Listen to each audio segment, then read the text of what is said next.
Assalamualaikum warahmatullahi wabarakatuh. Okay, everyone and all of my dear friends. This time we are gonna be discussing about modal.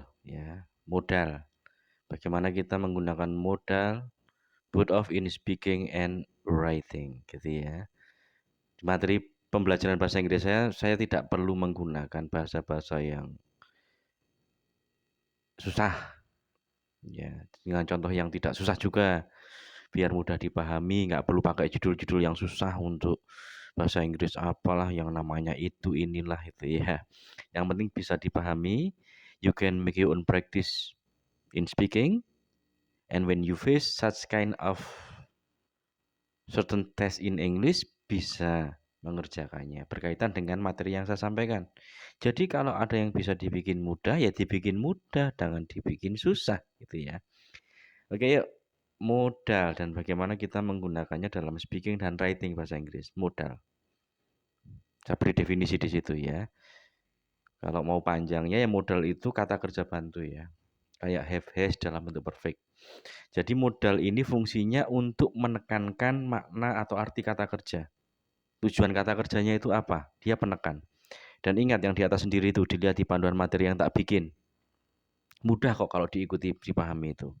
Very simple explanation from me ya. Modal itu polanya harus setelah subjek ya harus diikuti oleh infinitive atau verb one. Nggak boleh bentuk apa-apa. Kalau kata kerja harus utuh. Kata kerja yang masih virgin, ya, masih gadis ya, belum diapa-apain. Verb satu ya harus ya. Can swim, will go, must do ya. Itu ya. Atau diikuti kata sifat ya. Untuk contoh kalimat yang lain itu kalau tidak kata sifat tapi depannya harus ada kata be ya. Ya. Kalau verb-verb satu, kalau predikatnya bukan berupa aktivitas tapi kata sifat atau kata benda mungkin harus ada kata be setelah modal. Itu ya. Atau mungkin tambahan nggak perlu tak bahas, ini buat yang teman-teman ingin belajar dari awal juga. Kalau mungkin yang sudah advance belajar bahasa Inggrisnya untuk kalimat pasif ya modal tambah be verb 3 gitu ya. It can be done, bisa dikerjakan. Nah, itu kan ya. Tapi kita untuk semua dulu aja ya. Jadi modal harus diikuti verb satu dan kata be kalau kata sifat atau kata benda predikatnya. Iya contoh. Nanti tak berikan contoh ya. Sekarang kita ke will. Ya, will. Modal yang pertama, will itu kalau misalkan ada kalimat menggunakan kata will dan kemudian Anda ditanyakan di ujian tertulis misalkan, what does the statement refer to atau purpose itu ya. Tujuannya apa sih statement itu? Menunjukkan itu, tak berikan makna sekalian ya, future plan itu kan. Fungsinya modal will itu untuk menunjukkan future plan atau rencana. Kita artikan akan. Ya itu contoh tak bikinkan aja. I will go to Bali next week. Aku akan pergi ke Bali minggu depan. Will go ya, bukan will going, harus verb satu. Atau mungkin ada sedikit tambahan itu, nyinggung juga, di luar konteks modal tapi ya, sedikit aja bahas. Rencana itu selain pakai will verb satu juga boleh pakai be going to verb satu. Be going to-nya beda dengan kata kerja go ya. Be going to atau is am going to itu artinya akan. Jadi kalau ngomong I will go to Bali, boleh juga pakai I am going to go to Bali. I am going to go to Bali. Jadi kita highlight, review. Kalau be going to itu sifatnya lebih pasti ya untuk dikerjakan. Kalau will go itu ya bisa jadi bisa enggak gampangannya seperti itu. Tapi kalau dalam konteks listening atau percakapan kalau disuruh menarik kesimpulan, when will you go to my house? Well, surely titik-titik to your house tonight. Berarti pakai I'm going to go to your house. I'm going to visit your house. Karena apa? Dia sudah menyatakan pakai surely. Gitu ya. Jadi pasti. Gitu ya teman-teman ya. Kalau would ya berarti rencananya sudah lampau. Itu pernyataannya. Kan gitu toh. Kemudian yang kedua, can atau could. Can atau could. Itu menunjukkan ability ya dilihat di situ. Ability apa? Kemampuan. I can swim well. I can swim well. Present waktunya berarti. Sekarang masih bisa berenang. Tapi ketika saya mengatakan, well, I could swim well when I was still young. I could swim well. Berarti saya dapat berenangnya dulu. Sekarang sudah floating, sudah float, ngambang, nggak bisa lagi. Udah tambah besar ya kayak saya misalkan. Itu ya. Itu contohnya. Ada yang nagih mungkin. Loh sir, bagaimana contoh kalau diikuti kata sifat? Ya misalkan saya mengatakan, aku bisa gila loh tanpa cintamu ya. I can be crazy without your love. Itu ya. I could be sad ya. Aku bisa sedih ya. Kemampuan ya. Untuk menunjukkan kemampuan. Ini yang sering salah persepsi ya teman-teman ya. Can sama could menunjukkan kemampuan. Bukan izin. Ini kadang kita samakan kayak bahasa Indonesia soalnya. Boleh nggak aku tidak masuk? Atau bolehkah saya izin? Atau bolehkah apa? Can I get your permission to bla bla bla? Atau can I be absent at your class, sir? Itu ya. Bukan can I. Kalau izin nanti pakai bawahnya nanti may kita jelaskan ya. Intinya jangan menggunakan can di luar untuk menunjukkan kemampuan ya. Can cuma untuk menunjukkan kemampuan. Ability to show ability. Jadi kalau disuruh menarik kesimpulan dalam soal tertulis, what does the statement of can refer to all? Apa meaningnya apa? Yaitu ability. Gitu ya. Kemudian kita ke must, had to. Must atau had to itu untuk menunjukkan obligation.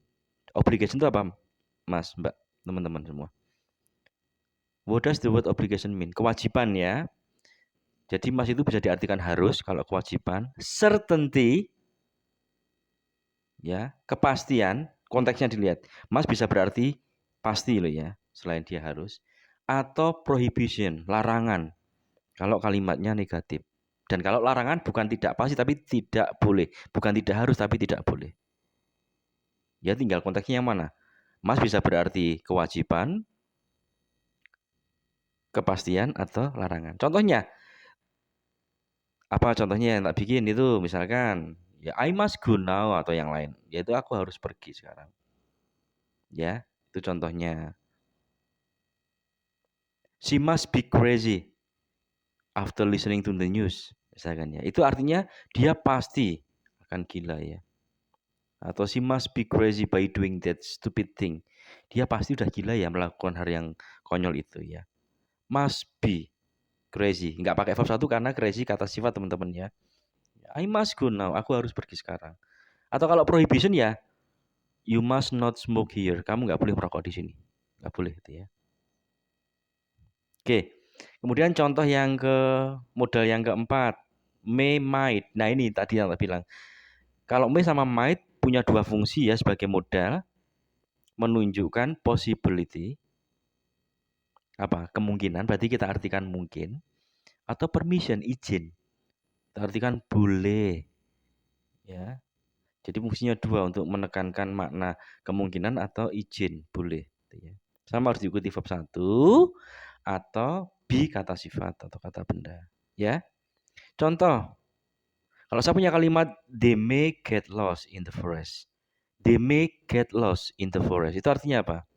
Kalau di sini tidak kita artikan boleh ya, tapi mungkin ya konteksnya dilihat. Atau mungkin dalam kalimat sudah ada bantuan konteks kalimat lain sebelumnya itu ya. Berarti ini kita artikan kalau ini jelas ya. Mereka mungkin tersesat loh di hutan. They may get lost. Mereka mungkin tersesat. Tapi kalau saya mengatakan she may leave the class now because it's already been finished itu ya. Atau apa itu ya. Jadi dia boleh meninggalkan kelas kok sekarang. Udah selesai kok. Atau it's already been dismissed itu ya misalkan. Ya, she may leave the class now. Dia boleh meninggalkan kelas sekarang. Itu ya, she may leave. Itu ya. Itu boleh izin ya. Berarti tadi kembali ke can. Kalau izin, may I leave your class now, sir? Itu ya, may I leave. Bukan can I leave. Karena fungsinya jelas. May fungsinya untuk menyatakan izin atau kemungkinan. Kalau might itu ya mungkin atau boleh tapi dulu. Ya misal ngomong, dulu tuh kamu jadi boleh. You know that 2 years ago, actually you might. Nah itu bener. Jadi 2 tahun yang lalu itu kamu boleh kok. You might join my team, but you did not do that. Itu ya. 2 years ago you might join my team. Boleh kok kamu tujuannya itu. Terus yang terakhir yang kelima modal should. Ini yang banyak belum tahu, ada temennya juga saudaranya. Should boleh juga pakai auto, tapi pakai itu ya auto. Should, auto. Ini nggak ada present past ya bentuknya. Sama, should atau auto. Nggak ada should present, nggak ada should lampau. Ya should aja. Should apa? Seharusnya.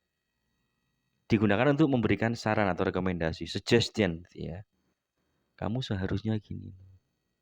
Auto sebaiknya, ya jadi samalah seharusnya atau sebaiknya gitu ya. Misal kamu punya kalimat atau saya punya kalimat, you should go to the doctor. Ya. Due to your bad health condition. Kamu seharusnya ke dokter loh. Mempertimbangkan kesehatanmu yang sekarang memburuk itu gitu ya. You should go to the doctor. Kamu seharusnya ke dokter. Saran kan? Kenapa? Karena kondisi kesehatannya memburuk. Oke, that's all enough. Thank you very much. Assalamualaikum warahmatullahi wabarakatuh.